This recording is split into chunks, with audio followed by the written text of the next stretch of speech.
네, 제가 11월 첫째 주에 설교하고 한 달 만에 설교를 합니다. 네, 제 지난번 설교가 혹시 기억나시나요? 네, 다윗이 라마 나요스에 있는 사무엘 선지자에게 피하였었고 사울이 다윗을 잡으려고 전령들을 보냈는데 하나님의 영이 그들에게 임하여서 그들이 예언을 함으로 사울의 계획을 이루지 못했었습니다.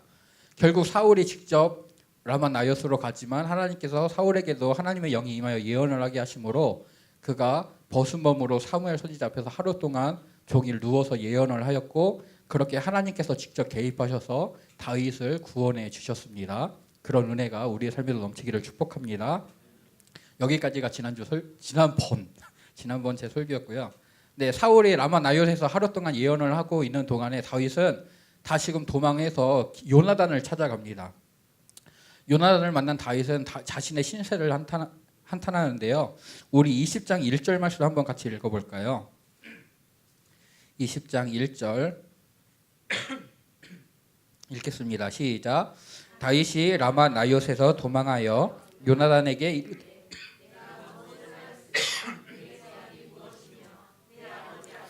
내 죄가 무엇이기에 그가 내 생명을 찾느냐. 아멘. 도대체 내가 뭘 잘못했길래 내가 이런 고난을 당해야 되느냐. 요나단에게 자신의 신세를 한탄합니다. 요나단은 사울이 아버지가 나한테 아무 말 하지 않고 너에게 그런 일을 행할 일이 없다. 아버지는 나에게 모든 것을 말씀하신다라고 말을 하는데 다윗은 나와 죽음의 사이는 한 걸음뿐이다. 사울이 너가 반대하고 슬퍼할까 봐 아무 말도 안 하고 나를 해하려고 한다. 그렇게 말을 합니다. 다윗의 말을 통해서 이제 다윗의 어려움을 알게 된 요나단은 내가 너를 도와주겠다 약속을 하는데요. 다윗은 요나단에게 사울 왕의 마음이 정말 어떠한지를 확인해 달라고 요청을 합니다.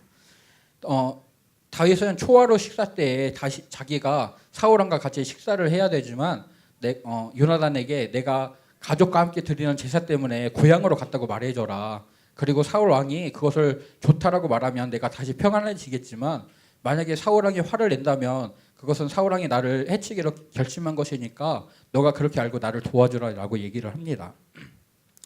요나단은 그렇게 하겠다고 약속을 하고 다윗과 들로 나가서 언약을 맺습니다.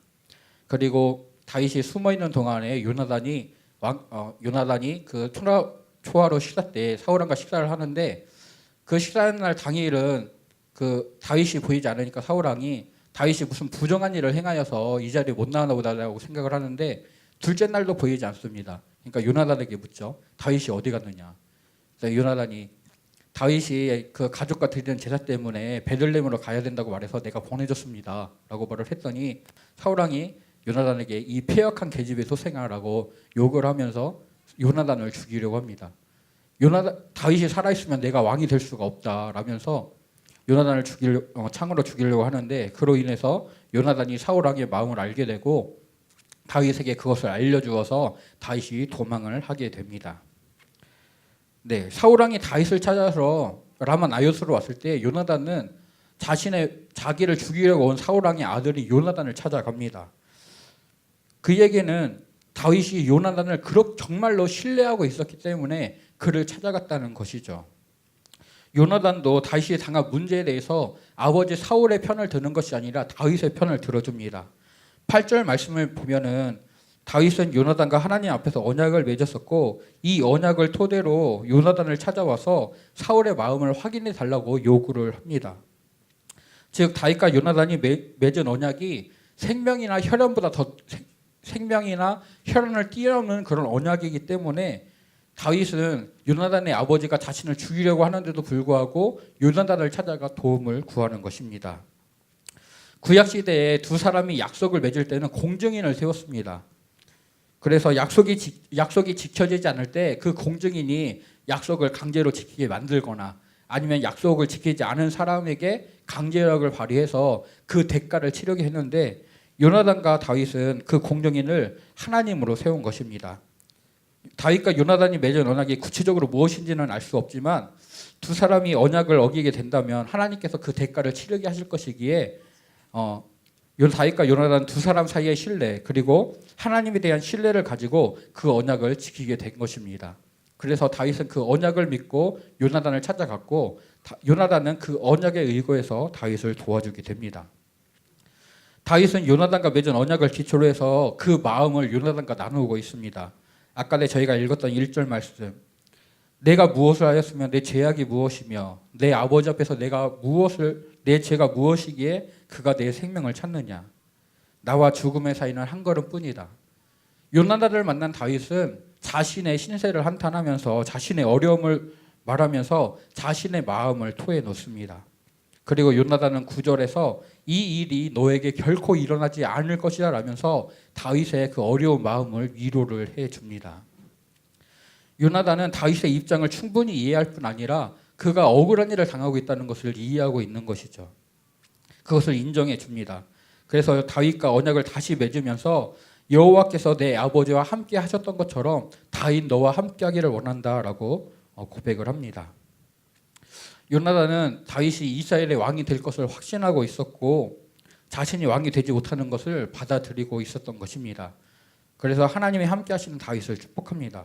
그런데 요나단이 다윗을 축복할 때 했던 말을 보게 되면 자신과 자신의 자손에게 은혜 베풀어 달라고 요구를 하는데 하나님께서 다윗의 대적들을 지면에서 끊어버릴 것이다 라고 말하고 있습니다. 우리 15절 16절 말씀 다시 한번 읽어볼까요? 15절 16절 다시 한번 읽겠습니다. 시작. 여호와께서 너 다윗의 대적들을 지면에서 다 끊어버리신 때에도 너는 내 인자함을 내 집에서 영원히 끊어버리지 말라 하고 이에 요나단이 다윗의 집과 언약하기를 여호와께서는 다윗의 대적들을 치실지어다 하니라. 아멘. 지금 현재 다윗에게 가장 큰 대적이 누구입니까? 예, 사울 왕입니다. 요나단의 아버지입니다. 요나단의 이 말은 이해하기 쉽게 표현하면 하나님께서 내 아버지를 찌셔서 너를 보호하실 것이다 라는 말입니다. 네. 유교 문화가 강한 우리 한국에서는 이런 말 하면 요나단은 맞아 죽어야 될 사람이죠. 어떻게 아버지를 저주하는, 아버지가 죽을 것이라고 말하는. 요나단의 이런 고백은 아버지 사울과의 그런 혈연, 그런 관계보다 하나님과의 관계를 더 우선시하는 믿음의 말인 것입니다. 요나단은 자신의 아버지를 왕으로 세우신 분이 하나님이시라는 것을 알았습니다. 그리고 그 다음에 사울이 이미 왕에서 버림을 받았고 이제는 다윗에게 하나님이 함께 하신다는 것을 분명히 알고 인정했습니다. 이스라엘의 진정한 주권자이신 하나님을 인정했던 것입니다. 그래서 하나님께서 사울을 왕으로 세우셨던 것처럼 이제는 다윗을 왕으로 세우실 것을 인정했기 때문에 자신이 왕이 되지 못하는 것을 받아들이면서 하나님께서 너의 대적들을 지면에서 쓸어버리실 것이다 라고 인정을 해주고 있는 것입니다. 그것을 확신하고 다윗을 위로하는 것이죠. 다윗은 지금 고난을 당하고 있습니다. 사울의 위협을 받고 있죠. 하지만 하나님께서는 사울에게서 떠났고 다윗 너와 함께 하시기 때문에 결국은 너가 승리하고 왕이 될 것이다 라는 요나단의 위로가 있는 것입니다. 결국 요나단의 위로로 다윗은 마음을 추스르고 그의 도피 생활을 잘 견뎌내고 믿음으로 승리할 수 있는 길을 갖게 되었습니다. 저와 여러분에게도 이런 요나단이 있기를 축복합니다. 내 마음을 토해놓을 수 있는 사람, 나의 문제를 가지고 상담할 수 있는 사람, 그러할 때 네가 잘못했잖아, 너 왜 그렇게 살아? 라면서 나를 책망하는 게 아니라 이 일이 너한테 일어나지 않을 거야, 잘 될 거야, 하나님이 너와 함께 하실 거야, 하나님이 너의 길을 책임져 주실 거야 라면서 믿음의 말로 나를 세워줄 수 있는 그런 요나단이 있기를 축복합니다. 또한 동일하게 내 옆에 있는 그 사람에게 내가 요나단이 되기를 축복합니다. 사도행전 4장으로 넘어가게 되면은 바나바라는 사람이 등장합니다. 그는 구브로에서 태어난 레위족으로 본명은 요셉이고 마가복음을 기록한 마가의 외삼촌입니다. 사도들이 그를 바나바라고 불렀는데 그 뜻이 위로의 아들입니다. 이 바나바는 사도 바울을 세웠던 믿음의 사람입니다. 사도 바울이 예수님을 만나기 전에 사울이라는 이름으로 교회를 핍박하고 예수님 믿는 사람들을 잡아다가 옥에다가 가두다가 그 일이 이제 지나쳐서 다메섹까지 가서 그 일을 하겠다고 합니다. 근데 그 다메섹으로 가다가 예수님을 만나게 되죠. 예수님을 회심을 한 사울이 다메섹 여러 회당을 다니면서 예수님의 그리스도이심을 증거하고 이로 인해서 유대인들이 당황하고 사울을 죽여야겠다. 계획을 세웁니다. 그래서 사울이 다메섹에서 도망해서 예루살렘으로 갑니다. 사도들 만나서 내가 회심했다, 내가 이제 예수님을 믿는다라고 말을 했는데 사도들이 안 믿습니다. 너의 지난 삶을 보아라. 너의 말을 어떻게 믿겠느냐. 그때 바나바가 사울을 데리고 사도들을 찾아가 사울을 소개하고 그를 위해 변호해주고 그를 믿음의 그 공동체 안에 머물게 합니다. 그곳에서 사울이 예수는 그리스도임을 보다 많이 전파하면서 많은 사람들을 주님께로 돌아오게 했었습니다. 그리고 이제 복음이 전파되면서 안디옥의 교회가 세워지는데 사도들이 바나바를 안디옥에 이제 목회자로 보내게 됩니다. 섬기게 하는데 바나바는 사도 바울을 데려다가 그곳에서 교회를 섬기면서 그곳에 있는 성도들이 그리스도인이라 칭함을 받게 됩니다. 또 거기에서 주를 섬기 금식할 때 성령님께서 바나바와 사울을 따로 세워라, 그 말씀에 순종해서 그들을 따로 세우고 선교사로 파송을 하여서 복음이 전 세계에 전파가 되게 됩니다. 하나님께서 사도 바울을 이방인의 사도로 세우셨는데 그가 그 역할을 감당할 수 있기까지 바나바를 통하여서 그가 믿음의 길을 걸어갈 수가 있었습니다. 바나바를 통해 바울이 보다 큰 믿음의 길로 세워졌던 것입니다. 하나님께서 이스라엘의 두 번째 왕으로 세우셨던 다윗에게 요나단이 있어서 그의 고난의 길을 견딜 수 있었고 믿음으로 승리할 수가 있었습니다. 바나바는 위로하는 자로 초대교회의 성도들을 위로했다면 요나단은 다윗을 위로하여 그를 왕으로 세웠던 것입니다. 잠언 25장 13절은 충성된 사자는 그를 보낸 이에게 마치 추수하는 날의 얼음 냉수 같아서 능히 그 주인의 마음을 시원하게 하느니라 라고 말씀하고 있습니다. 다윗에게 요나단이 그리고 바울에게 바나바가 이런 얼음 냉수 같았습니다. 우리 성도님들 모두가 서로에게 요나단 같은 바나바 같은 위로의 사람, 믿음의 사람이 될 수 있기를 소원하고 축복합니다. 여러분, 상처 입은 치유자라는 말을 들어보셨습니까? 헨리 나우엔이라는 기독교 작가가 사용한 말인데 상처 입은 사람이 그 상처에 대해 다른 일을 치유하는 자가 된다는 말입니다. 내가 당하는 어려운 일을 경험했던 사람이, 더구나 그 어려움을 믿음으로 승리했던 사람이 내가 당하는 어려움에 대해서 그 문제에 관심을 갖고 조언을 해주고 격려해주고 위로해줄 때 우리는 큰 힘을 얻게 되죠. 저도 제가 이제 크게 아파본 이후로 뭐 병원에 가야 된다, 어디가 아프다는 사람에게 보다 깊은 조언을 하게 되고 보다 깊은 격려를 하게 되더라고요. 내가 그런 아픔들을 겪어 보니까 그것이 그냥 그것으로 머무는 것이 아니라 그런 자들을 위해서 더 기도하게 되고 하는 것 같습니다. 그리고 우리에게는 이 세상의 모든 질고를 지셨던 예수님이 계신 줄로 믿습니다. 우리 히브리서 말씀 한번 찾아볼까요? 히브리서 4장 14절에서 16절입니다.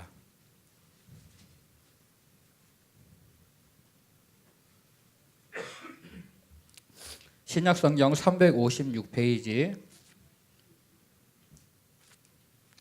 히브리서 4장 14절에서 16절입니다. 같이 읽겠습니다. 그러므로 우리에게 큰 대제사장이 계시니 승천하시니 곧 하나님의 아들 예수시라. 우리가 믿는 도리를 굳게 잡을지어다. 우리에게 있는 대제사장은 우리의 연약함을 동정하지 못하실 리가 아니요 모든 일에 우리와 똑같이 시험을 받으신 이로되 죄는 없으시니라.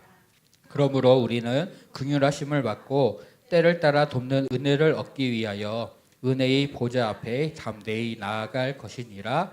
아멘. 여기서 15절에 동정한다라는 말씀은 공감한다는 뜻입니다. 이 동정을 예전 개역 한글 성경에서 체휼이라고 썼었습니다. 몸소 체험하셨다라는 것이죠.